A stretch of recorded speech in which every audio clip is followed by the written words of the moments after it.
Welcome to my kitchen. It is September 3rd, and we are about to kick off another sun transit. So I'm glad you're here. Welcome. If you're joining me, you'll hear probably the Blue Jays that have a lot to say this morning outside my window. So, um, yeah, I don't know what's going on out there. I think the resident hawk has been badgering them. So we might hear some input from what the birds have to say today. How are y'all doing? How are you holding up? I don't want to take away your time. I know that 10:30 this morning is a really big um, press conference with the victims of the Epstein nutso case. So I want to, and I got to go to work. So I have about 15 minutes at this point before I got to check out. So check it out. Hi, Richard. Thanks for joining.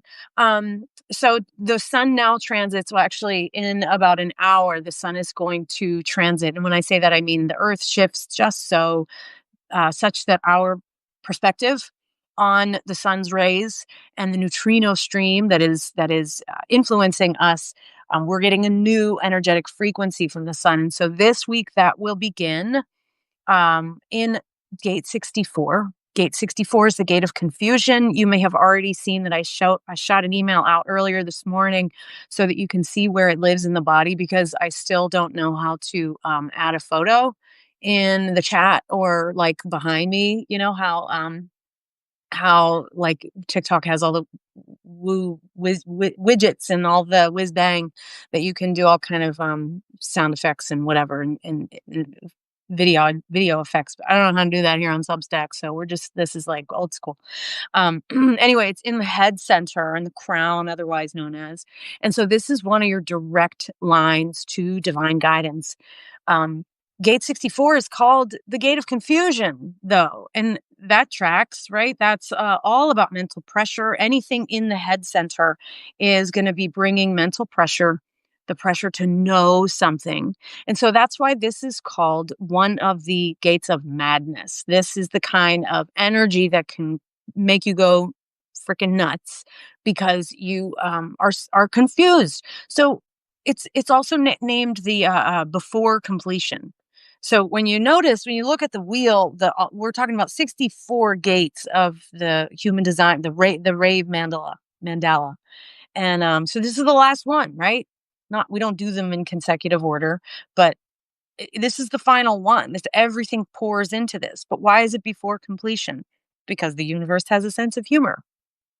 Um, You'll note, let's see, I want to not get ahead of myself. This is called before completion because the way that 64 works, if you have this, you'll know it's highly visual energy. It has flashes of images, it pictures in its mind. So it really is a visual learner.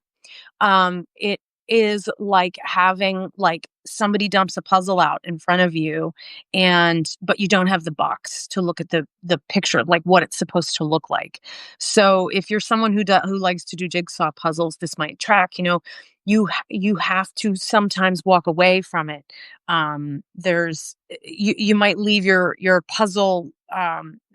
You'll start with whatever pieces can fit together. You might go about a process of finding all the pieces that go around the edge, right? Find your edge pieces first so you can have something to work with, and then you might need to walk away. You might leave it for days or even weeks at a time, depending on how many pieces it is, right? um it's the thing that can drive you nuts, though, going like, oh, I know it's right under my nose, but I can't find that one piece. Why isn't this working? So it's this overwhelming, persistent sense that there's missing information and you just don't know what it is. This can cause the 64 then can perseverate on the past. It can go over and over the things that happened before to try to piece it all together and make sense. This is in the sensing circuit. It's a collective energy. So when we're talking, well, like the whole point of having it is to come to some sort of clarity, bring some sort of understanding, a collective understanding that the collective, the masses, society at a large scale can come to some kind of understanding and go, oh, okay, I get it now. But the whole crux of the issue here is that you cannot force understanding to happen before it's ready. before we're all ready to understand all the pieces that might be in play. And so you have to exercise patience. And it's just so hard when it comes to gate 64 because our minds can create so many scenarios, right? We can play the what if game. We can catastrophize out the wazoo. We can fill in the gaps. We can imagine things happened in a completely different way. We can remember things differently from how they actually happened. So we really must exercise discernment. Um, we're going to feel under the energy of this influence really, really irritated. Like we've got to get to the bottom of something. We need the full picture. We need all the evidence. We need to have all of the picture filled in on our puzzle, or else we're going to go nuts. So there can be rigidity in thinking where you get fixated on it has to be this kind of way, or you get fixated on your own beliefs, thinking, well, here's how I understand it right now. Let's move forward. So we can take action too soon before we actually know everything that's involved with a situation. I find it incredibly timely that this press conference is about to happen in 40 minutes or whatever, with all of the Epstein victims who are agreeing to come forward and speak because and that apparently last night the whatever Senate House committee on whatever got some information, and they actually heard directly from some of the victims, and apparently what they heard was profoundly disturbing. So the puzzle pieces are being filled in real time. Now, the real pain in the ass of this week is going to be like we may never know the truth. And a person who has gate 64 and is living this energy in the highest vibration exercises patience, and they carry with them the understanding that I may never know. I may never know. What is truth? What is knowledge? There will always be more I could know.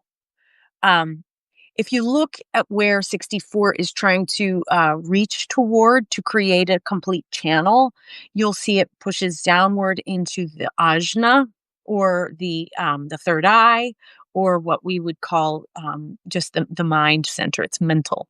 So I often, and correct me if I'm wrong, if somebody out there has a different idea about this, but I often think about the head center or the crown as being sort of um, our creative side, like it's inspiration, it's awe, it's wonder, it's fantasy, it's ideas, it's openness to big thought processes, right? Engaging with philosophy and metaphysical subject matter, right?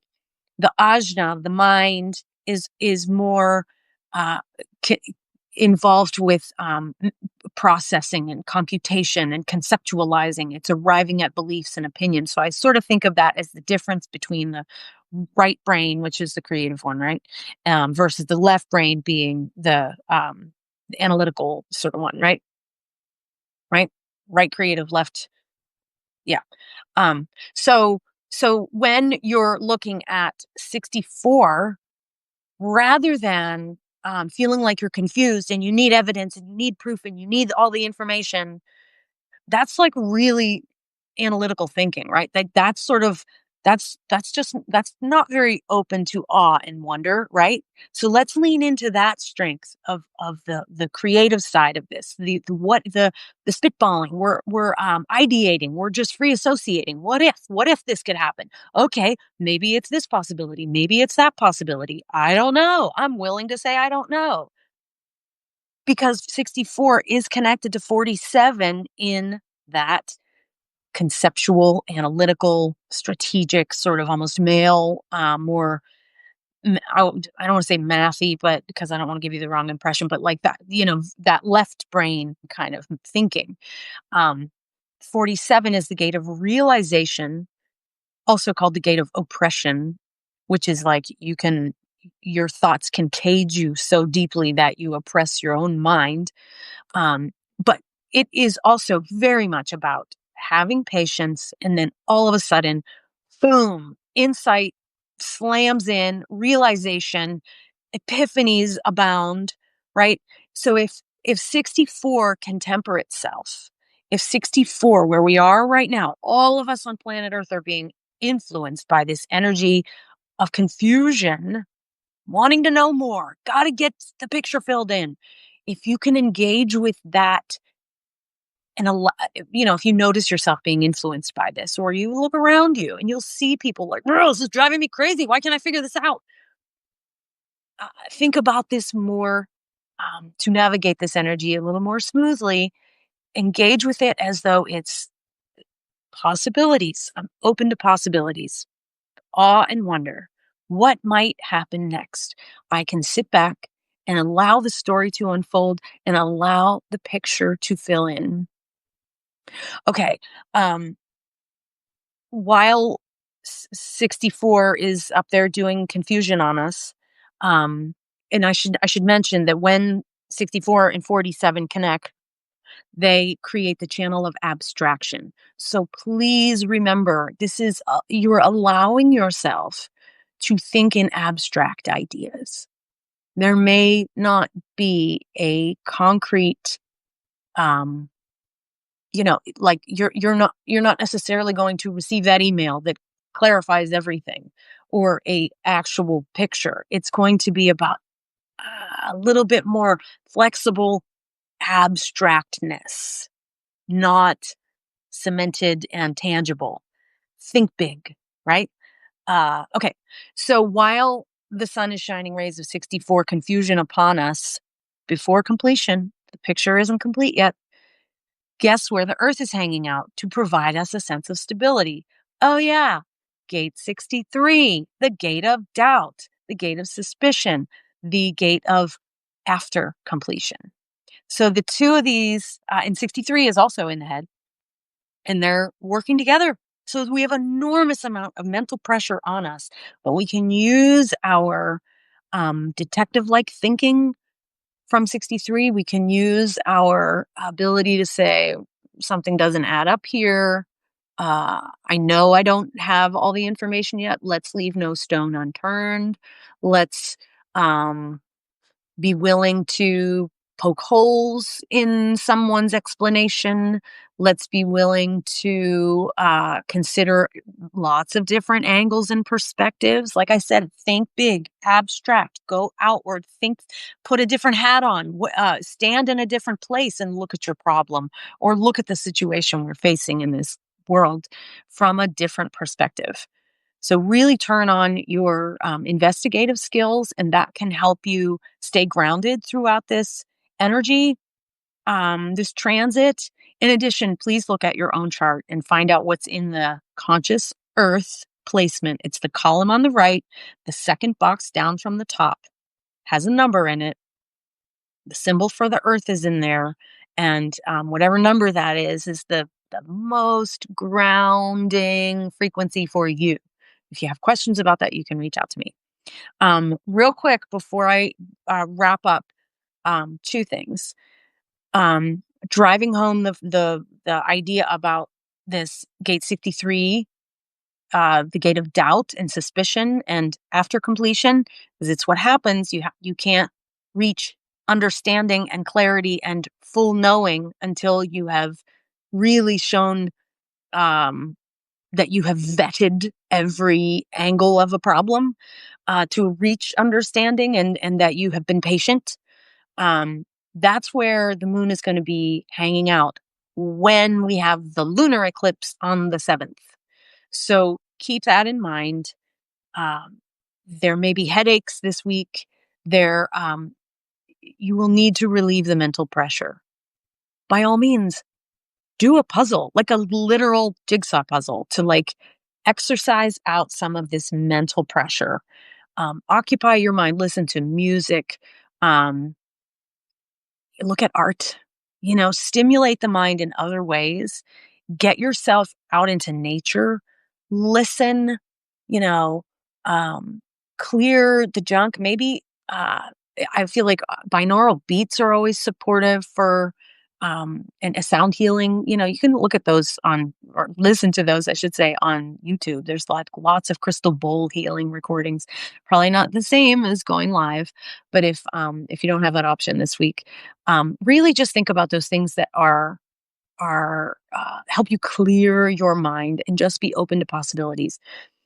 Another one I want to mention is Jupiter right now, which has for a couple of weeks been hanging out in the gate of beginnings, which is gate 53. And gate 53 um, is really sensitive to cycles. It's like it knows when the time has come to start something new. But it doesn't mean that, like, as soon as gate 53 it goes into action, that it or like that as soon as we're having a transit in gate 53, that doesn't necessarily mean like, okay, time for something new. No, it's sensing what's still viable, what still has teeth, what should we keep going, and what really is just like OVER, dead. What do we need to say goodbye to and make space for something new to open to us? So, one thing I think is really interesting is that for about I think the last week or so, I don't know exact dates on this, but Jupiter has been specifically hanging out in the fourth line. So 53.4, the fourth line of gate 53. And that specifically is about, no, okay. So it's when in the low vibe, someone just keeps doing something because they started it. And even though they know this is not working, but I don't know how to stop. And we started this train, so it's barreling down the track now. There's no jumping off. So let's just ride it till the end, ride or die. But it's like that's not necessarily the healthiest thing, because it's it's this if you don't have the self-awareness or the environmental awareness to notice that, like, oh my God, this is just not working out. If you don't have the courage to say it's time to be done, then you're leaning into the lower frequency of what Jupiter is asking us to do right now, which is to grapple with those things that are like, okay, time to clear the decks. When you say, like, this isn't even necessarily about Virgo energy, but I got to double check, but it's definitely not. No, it's a Cancer energy. But when you think about it's like Virgo season right now, like I'm decluttering. A lot of people are decluttering. We're organizing our lives. We're clearing out a closet. Um, Things need to go, because how else are you going to make room for something new to come in? So keep that in mind. That Jupiter is like, some people have started some shit that they don't know how to end, because even though they know that it is turning into a disaster and it needs to stop, they don't know how to jump off that train because it is out of control and it has taken on a life of its own, and they don't know how to stop it. Those people are low vibing right now, and we are all kind of feeling like we're along for the ride. Um, on the 6th, though, 53 shifts out of 53.4 and into 53.5. And thankfully, every time there's a fifth line, a five, I always say, who the adult walks into the room. Line fives, if you have a 0.5 anywhere in your chart, that's very much the adult in the room who's willing to do the hard thing and come in and fix the goddamn problem once and for all. And the 53.5 is very much in the highest vibration, open to new possibilities, being aware that something has ended and it's okay, and we're gonna be all right. We can move on into the next phase, and something better this way comes, and we're going to stop doing the very toxic, unresourceful um, behavior that just kept causing us to encounter problems. We're going to stop that. We're going to stop it. We're going to be open from now on to new possibilities. There is no way backward. There is no yesterday anymore, right? So that happens on the 6th. So work toward that. Keep that in mind as you're just feeling like we're on a fucking hamster wheel or I'm mixing too many metaphors today. We're on a freight train that's out of control. We're on some kind of crazy cycle that doesn't seem to end, but someone hopefully in the next couple of days is going to stand up and say, this shit's got to be over. Get us out of this. Okay. Just another quick reminder, we still have Saturn and Neptune in retrograde. They are still both hanging out in gate 25, which is the gate of innocence, um, which is showing us both of these two are working together to show us that, boy, weren't we naive for these last many, many years. Everything is being stripped away to show us that our illusions about what we thought was safe and good and right were false. We were potentially like little children who trusted. And now we're having that stripped away, and that we are now being tasked with the very, very difficult assignment of trying to find that, despite all of that, despite having our innocence ripped away from us and our naivete splashed into our faces because we trusted and we believed and we relied on um, the structures around us, that we must nevertheless maintain an attitude of awe and appreciation and gratitude and openness and loving kindness above all. I'm like a broken record when I say that gate 25 is Christ consciousness. It is about acceptance of everyone. It is about deep love of humanity. It is about, that's, yeah, like gate 15 as well. But 25 is an appreciation and acceptance for all beings, no matter what. And despite having all of this ugliness thrown in our faces, are we going to be able to hold dear one little morsel of sacredness, of our childlike awe and wonder? Are we going to be able to maintain loving kindness and acceptance for all beings? I sure hope so, because those are the high vibes of gate 25. And in particular, it's about staying present. Uranus goes retrograde this week as well in gate 20, which is in the gate of now. And that is all about staying present, staying present. We got to stay present. Stop dwelling in the past. Again, gate 64 wants to ruminate on the past. Stay present, have patience. So it's all tying together. It really is all tying together for an overall message of having patience, staying present, exercising compassion, and not jumping to conclusions, not taking action too soon, being open to new beginnings. We're going to get through this one way or another, you guys. Okay, I got a jet. I got a bolt. I'm late for work. Thanks so much for tuning in. Let me know if you like these lives. I'm sorry I don't have time for questions today, but if you have a question about your own chart, or if you want to meet for a reading, I do that too. You can reach out to me right here, message me on Substack, or JaneenEllsworth.com is my website, JaneenEellsworth. Okay. Thanks so much, you guys. I'm gonna jet. Have a great day. Bye.